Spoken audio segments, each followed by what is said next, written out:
ఇంగ్లాండ్తో లీడ్స్లో జరుగుతున్న తొలి టెస్టు మ్యాచ్లో టీమిండియా బ్యాటర్లు రెచ్చిపోతున్నారు. భారత cricket captain Shubman Gill super సెంచరీతో చెలరేగాడు.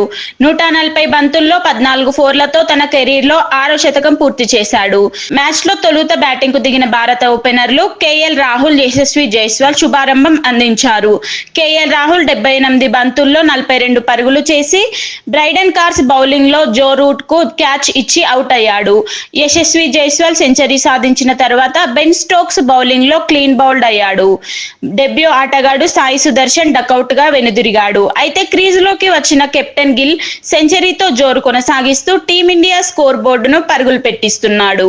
ప్రస్తుతం భారత్ 3 వికెట్ల నష్టానికి 321 పరుగులు చేసింది. క్రీజులో రిషబ్ పంత్ 44 పరుగులతో, శుభ్మన్ గిల్ 112 పరుగులతో నాటౌట్ గా ఉన్నారు. ఇంగ్లీష్ బౌలర్లలో బెన్ స్టోక్స్ 2 వికెట్లు, బ్రైడెన్ కార్స్ 1 వికెట్ తీశారు. గిల్ పంత్ జోడీ జట్టును బలమైన స్థితిలో నిలిపిస్తోంది.